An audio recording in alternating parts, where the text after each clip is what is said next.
Hello! Day one, Clorinde, let's go! First of all, I want to say Clorinde is the pretty, oh my god, Clorinde's burst animation. Oh my god, Clorinde's burst animation is absolutely gorgeous. By far, I love it. Oh my god.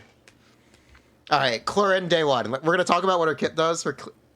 Clorinde is very simple. Burst, EE, N3E 6 times. What does that do?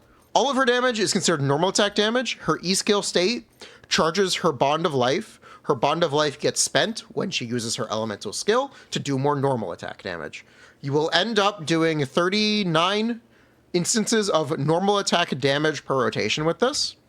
The reason I'm mentioning this as important, because there's a set you can use called Echoes.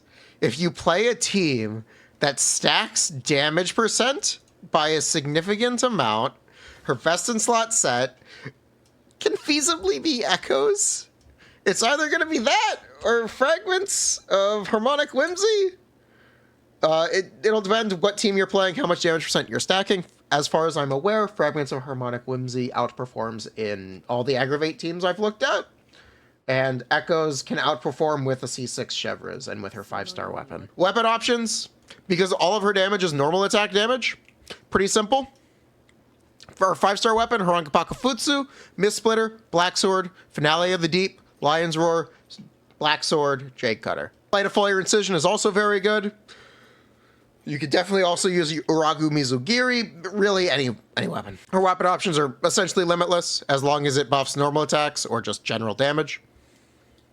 Regarding teams, she has a lot of multi-hits. Regarding Dendro teams, in the beta currently, she has all standard ICD on all of her stuff. Her elemental skill normal attacks and her elemental skill share ICD, and that's standard. But that's all you're doing N3E, and the E is 3 hits, the N3 is 3 hits, so that doesn't really matter. That is currently. She does have a special timer-based ICD programmed into her kit, but it is currently unused. I don't know if it's a mistake and they intend to implement that, or if they scrapped it. But it is a thing that I need to mention. A lot of the Dendro teams can end up worse, specifically Aggravate teams, depending on if this changes. Speaking of teams, you're going to look at Aggravate teams, you're going to look at Chevres teams, you're going to look at Electro Charge teams. Basically, anywhere you play Raiden, you can very easily slot in Clorinde. She has no energy passive, but she seems to kind of just do more damage, or at least do the same damage. Her constellations are also very similar. 28% from C1. Welcome to Fontaine. It is the year 2024. Every character must have a near 30% C1. Power creep is great. Gotta love it, folks. Round of applause to Hoyo. They did it again. C2 is about 20%.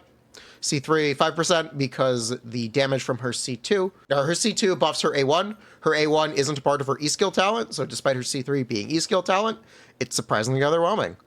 Her C4 buffs her elemental burst by a significant margin. C5 is her elemental burst, and C6 buffs all of her damage and gives her an extra 1,200 talent damage. Also prevents her from being hit. Nice! Well, it doesn't prevent her from being hit. It negates 80% of all incoming damage. 6 times. Fun C6. It also gives her 70 crit damage, 10 crit rate. Welcome to 2024. One catch regarding teams is the way her bond mechanics work. Seemingly, as you do N3E, she is healing herself.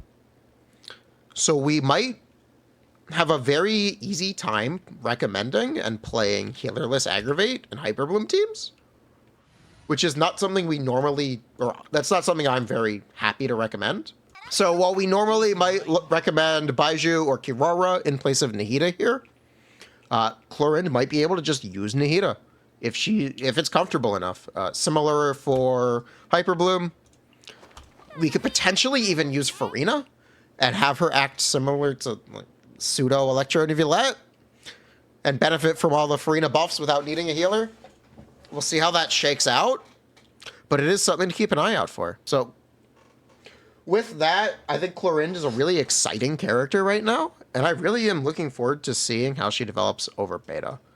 Arlecchino has kind of set my expectations for beta to kind of buff characters. So day one, while she might look kind of pretty good, she might end up incredible by the end. We'll have to wait and see. Also, it might not be a bad idea to Strongbox Echoes.